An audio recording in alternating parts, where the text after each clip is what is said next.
So many of our families whose children are dying or have died shamefully end up in psychiatric hospitals because no one knows what to do with them.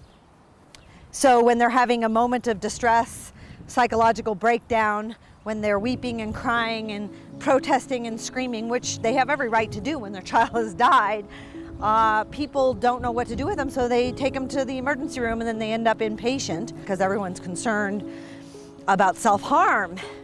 But you know, psychiatric hospitals aren't a place for bereaved parents. Bereaved parents need a different kind of place to go. Bereaved people in general need a different kind of place to go. Bereavement isn't a medical issue.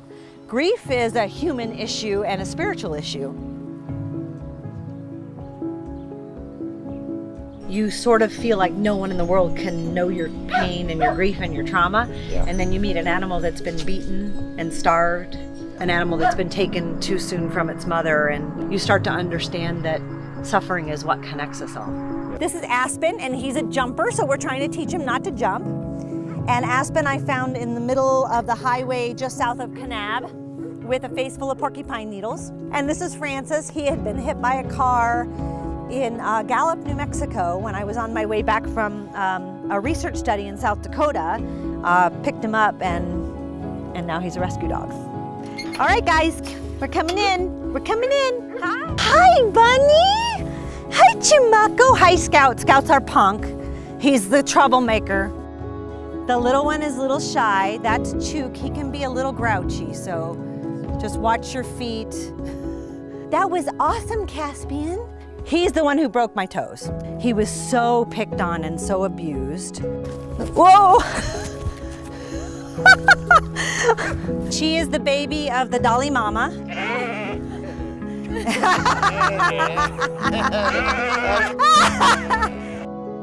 Come see Mommy, Wilbur. Hi. Oh, you like the belly rub? Watch this. Oh. Now he's gonna get on his side so we can rub his belly. Somebody left him in a bank-possessed house, so he was drinking pool water to survive.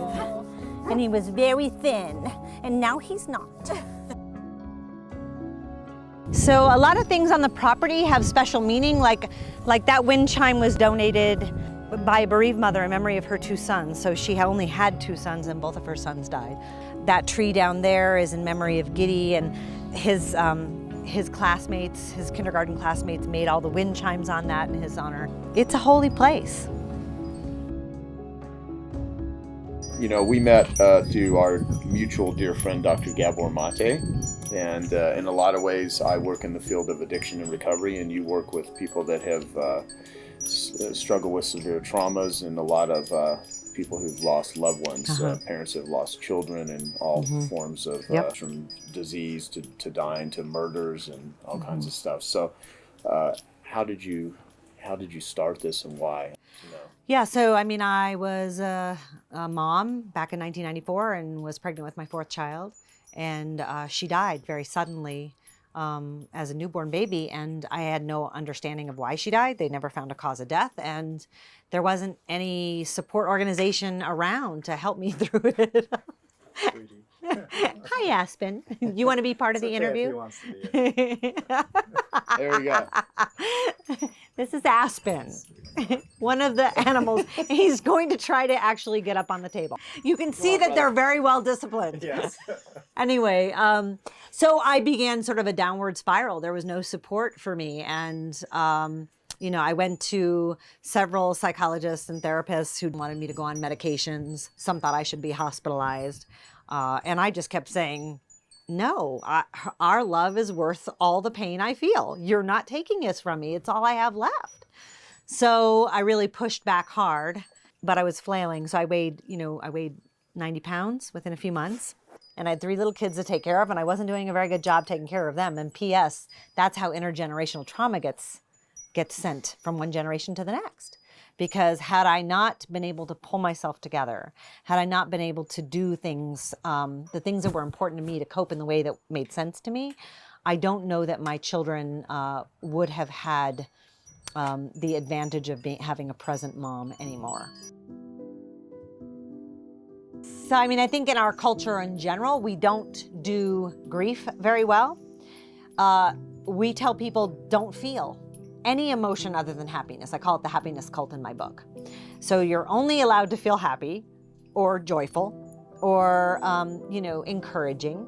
And you're not allowed to feel any of the emotions that are undesirable by our standards. Grief, despair, anger, sadness, etc. That's not helpful, because what happens when you can't feel an emotion is you have to numb out. And that's where we get into trouble with substances. That's where we get into trouble with pornography, with gambling, with food. Anything with sugar, anything can be an addiction. Anything that takes us out of the way that we feel, anything that we use to manipulate our emotional state can become an addiction and can become a really unhealthy coping mechanism. And our culture is full of examples. And so what I used to tell people is, I would go to all these psychologists and therapists, and they'd say, we're going to help you, make you feel better. And I'm like, no, I don't want you to make me feel better. I just want to feel. I just want to feel what I feel. My emotions are legitimate, and you don't get to take them from me. I call it psychological imperialism, and we do it all the time, where we try to take someone's emotions and transform them into something good or something meaningful. That can happen, and it does happen, case in point. But it has to happen on its own accord. It has to unfold in its own time. We can't rush it. We can't usher it through the door. The early mystics knew that spirituality is a way into suffering, not a way out of suffering. Social support is one of the most important things that out there for people who are grieving. And so how do you find good social support? That's tricky. Because what happens is the social system believes the sort of inculcated dysfunctional messages of our culture about grief, and then people internalize them. Like, oh, well, it's been 2 months, it's been too long, I should be better by now, I have to feel happy. I had someone here last week who was saying that when she feels sad about her daughter who died, her friends come over and say, come on, let's go have a drink. And she says, I'm sad. Her friends actually say, come on, let's go have a drink. And I'm like, that's not helpful. That is not, if you want to enjoy a glass of wine, enjoy a glass of wine. Don't enjoy a glass of wine to take you out of your emotions, right? So, so what do people do? And this is really hard. You have to seek the kind of support that helps you inhabit your grief, that is compassionate toward your grief rather than avoidant of grief. So that support groups are sometimes really helpful. Sometimes faith communities are the worst offenders. Sometimes family systems are wonderful, and sometimes family systems abandon the person who's grieving because they want you to be who you were before. And when you have had a catastrophic loss, you're not the same person. It fundamentally, at a cellular level, changes you. And it's hard for families to see that. Define a catastrophic loss, where you said at a cellular level it changes you. Because if we just paused on that and explain what that is, what would be a range? Well, in the research, so I'm a researcher, so in the research, traumatic grief or catastrophic loss would be, generally speaking, we understand the death of a child across the board, any age, any cause, is always out of order, anachronism, and is always catastrophic for families. The death of a spouse can be catastrophic. The death of a parent can be catastrophic, particularly for younger children and adolescents. That can be catastrophic. Homicides and suicides are almost always catastrophic. Even if, you have a 90-year-old grandma, if someone's murdered her, that's very different than she died of cancer and had palliative care and pain control. Does it make sense? Yeah. So catastrophic loss generally is the death of a child at any age, a sudden and unexpected death, a death that might include disfigurement, a violent death, homicide, suicide, those kinds of things. Gotcha. Not that there's any right answer to any of this, because I would imagine everyone experiences grief. I know ways that I've done it positively and very negatively. When something like that happens, what sort of things, the essential things you must shift or look at or do to give yourself the best way to feel, go through it. I don't know if the term go through it, or what would you even call it? Like once a catastrophic event happens, what then needs to happen for the person's life to not unravel? Good support is absolutely essential and key, and not avoiding grief. That doesn't mean you can't take a break. But when we avoid our grief, it just presents and represents itself through the course of your life over and over. It just changes form. It gets clever and it looks like something else. And then it's not even real. What it is a chameleon, and it will change form and wreak havoc in our lives. I mean, I've worked with people whose children died 40 years ago, and they've been using drugs. They've gone through 7 marriages. They've lived in 8 states, 27 jobs, you know, just running and running and running an event, and it takes its toll on our bodies too. And I mean, that's what we're doing with the care farm. So like your traditional substance abuse residential facilities, you know, they can run $1,000 a day easily. And the care farm model, you know, in most places you can, for day programs, you're looking at $60, $75 a day. For residential programs, you might double that. Yeah, so I'm a researcher, so I'm conducting research and I'm collecting data on our day programs, and it's phenomenal what we're doing to help people. It's phenomenal. So you're a professor. I am. And so talk about that. Like, what have you learned? What are you learning that people should know? Yeah, so I'm a researcher at Arizona State University, and so this is my area. And you know, I got interested in it because not only did I have my own personal experience, but then I started listening to other people's stories, and I was like, we're all sort of alone in this. Why is this like this? I mean, we have programs for everything, and yet the most common human experience clears out a party in you know, 30 seconds.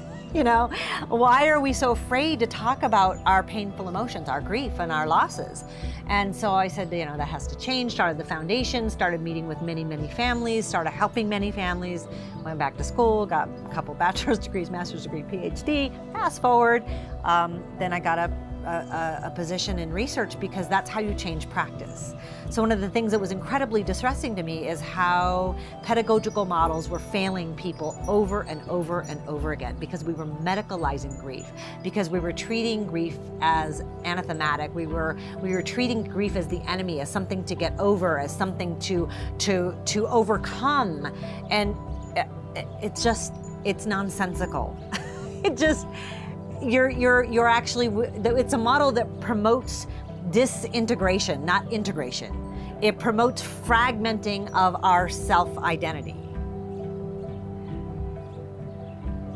We need more people doing this kind of work that's centered on compassion and connection and belonging and remembering, not the medical model, because the medical model is actually causing more harm than good.